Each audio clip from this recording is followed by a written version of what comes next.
Hello everyone and welcome. I'm Kawaii Brit, and today's video is going to be the first of my October series. This month, the videos will all be Halloween themed, and instead of verbalizing the steps I take to make my creations, I'm going to be sharing different spooky stories. My stories, my town stories, and other stories that just interest me. I'm aware that many of you may be skeptics, so if that's the case, I hope you enjoy the craft I'm making. And for those of you interested in history, haunts, and just plain spooky things, I hope you enjoy taking this adventure in the series with me.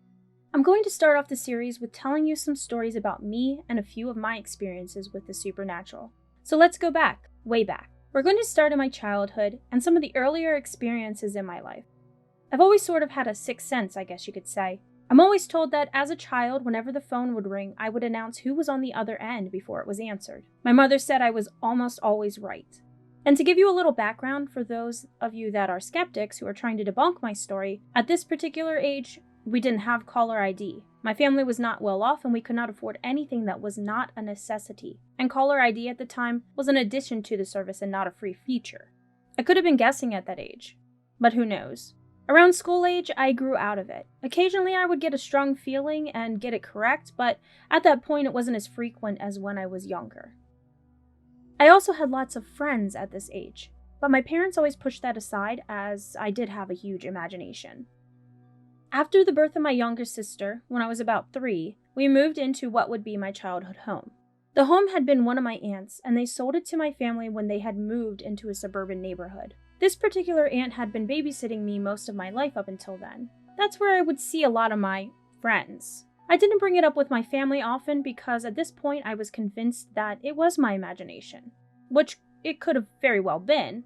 I don't remember much about them, just that they liked to watch over me while I played with my aunt's dog, Sebastian.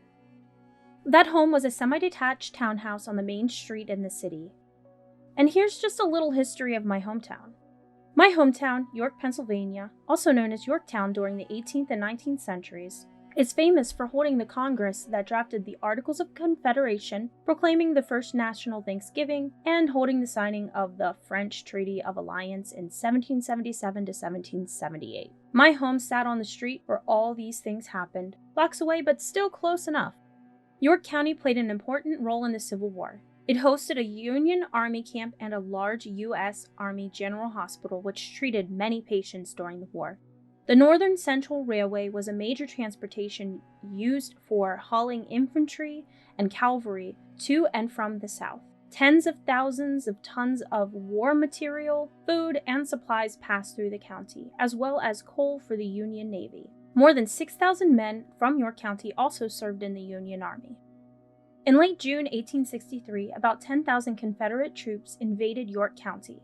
They demolished the Northern Central Railroad bridges, destroyed telegraph operations, engaged in a fierce cavalry battle, and prompted Union militia to burn the Columbia-Wrightsville Bridge to prevent the Confederates from crossing. Only a few days later, many of the Confederates in York County marched south to fight in the Battle of Gettysburg.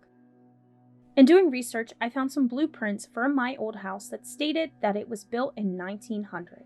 So it's quite old. In fact, most of the current structures in the city are quite old. One house in the inner city, called the Bonham House, hosted a family that lived in that house from 1875 to 1965. This house sits next to the Historical Society, and it has been decorated to reflect the period in which it was built and is now used as an educational tool. Many of the houses in that area are a similar age or older.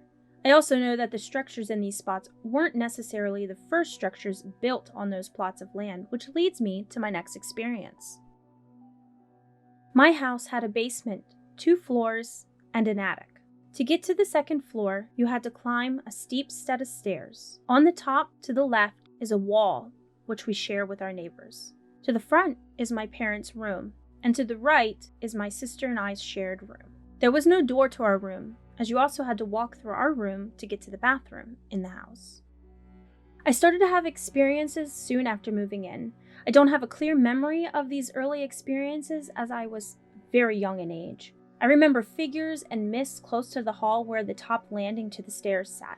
It was so bad that my parents would eventually leave that stair light on, at least until they would go to bed themselves. After they went to bed, I would be awakened by something. I remember being scared so much that I had a sleep schedule based around waking up after my parents went to sleep, running to the bathroom to turn the light on, falling back to sleep until right before my parents would wake up, and then turning off the light and pretending to go back to sleep. I think this might be why I developed sleep issues at such a young age. I maybe slept about 4 or 5 hours a night. Nothing ever harmed me, not that I know of. It just felt odd. Later, when I was in kindergarten, I had one of my most memorable experiences. Around this time, my cousins had given my sister and I a big bunk bed. My sister was younger, so my parents had her placed in the bottom bunk and I in the top. One night, I woke up in the middle of the night. There were footsteps on the stairs. This noise was quite common as my house was attached to my neighbors by those stairs, but these were definitely in the house. I rolled over slowly to face the hallway and peek through the wooden slats on my bunk bed rail. That's when I saw a woman and 2 men walk into my room. The woman had a candle lit in a lantern and looked to be leading the 2 men. She had her hair split into pigtails, but they were looped up. She had on a big dress. It was either a dark green or olive color and seemed to have many layers. She also had a white apron on top, tied with a bow in the back. The dress had all sorts of frills and a big brooch around her neck. One of the gentlemen had on navy pants with a matching dark blue jacket adorned with pins and a big black belt around his waist that had a bunch of bags hooked to it. The other had white long-sleeved long johns tucked into his navy pants. I thought my parents had friends over, but I had never seen these people before, and they were simultaneously glowing as well as I could see right through them. I must have made a noise because as they were passing, the man in the long john top poked his head over the bars of the bed and brought his fingers to his lips, the universal sign for quiet. I sat up at this moment and watched him bend over to look at my sleeping sister. He then stood back up and started to walk away. When he got to the end of my bedroom, he turned to look at me one more time and brought his fingers to his lips again. I instantly felt calm, like I was safe. Then he turned and walked away. I watched him dissipate as he slowly walked out of my bedroom. At this point, I climbed out of my bed to see what was going on in the other room, but no one was there. I flicked on the bathroom light and ran as fast as I could back to my bed and went to sleep. The next morning, after my parents found the bathroom light on, I told my parents what happened. I don't remember their thoughts on it, but it probably followed with explanations about how this was my dreams. How dreams feel real, but they're not real. That's how those talks always went. I've told this story to many people in my past. The only explanation that they give is that maybe I learned about the Civil War in school and just dreamed about it. I still don't think that's the case. I never saw them again, but I wish I had. They were the least scary of happenings at that house. During the morning, nothing really seemed off about the house. There was the occasional disembodied voice calling my name, to which I would run to my parents to see what I was summoned for, only to find out that they hadn't called for me. I think we all experienced that at that house. The only scary place to be alone during the day was the basement, but that was probably just because it was dark and cold down there. Night was when it all got to me. My sleep issues from childhood followed me into adolescence and into my teen years. I would wake up quite frequently in the middle of the night. At this point, my parents switched my sister to the top bunk and I was on the bottom. This is when I had some of my scariest experiences in my life. Waking up in the middle of the night is never thrilling. Many things would wake me up. My parents going to the bathroom, the neighbors stomping on their stairs, the cars on the street, just to name a few. But nothing was worse than waking up with the feeling of being watched. I'd wake up and I could see all around, but I couldn't move. I could feel myself blink. I often slept with my hands clenched, so I'd attempt to squeeze my nail into my skin to see if I was awake. I always felt it. Looking out over the room, I'd feel like something was there watching me. I'd try to scream, but all that would come out of my mouth was a screech, and no one would hear me. Finally, when I was able to free myself of the paralyzation, I'd run to the light switch, but nothing was there. I'd flick on the bathroom light and lay back down to sleep, telling myself it wasn't real. It was always the same when I woke up in this condition. Sometimes I just felt a presence. Sometimes I just saw things. A few of the things I saw were dark figures in the hall, spiders, hands, and items that would shapeshift. It got so bad that I just wouldn't sleep. I am aware that in the dark your eyes will pixelate and try to make shapes out of nothing that is there. But these always felt so real. Eventually my parents got me a nightlight for the middle of the room, but it didn't help. I was always told that those figures were not to be messed with, so I never touched nor sought any answers from those situations. I was, however, thrown for a loop one night when I woke up from my neighbors having a bad fight to see a dark figure at the end of my bed.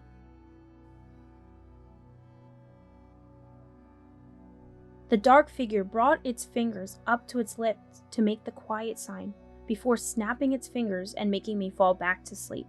It could have been a dream, but I continued to have these sleep issues and see these figures until we moved out of that house. Those figures remained at that old house and didn't follow me to the new house. I still have trouble getting to sleep, but I haven't had sleep paralysis or seen any dark figures in this house at all.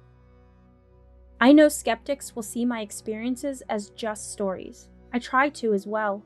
I think a lot of those events caused my fear of being alone in the dark and my distaste of horror films revolving around demons and dark creatures.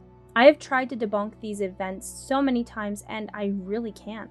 It's not a hallucination. I'm mentally sound. It could be just my eyes trying to form things in the dark, but I could see the fur on the spider's back plain as day. I'm not going back to find out either.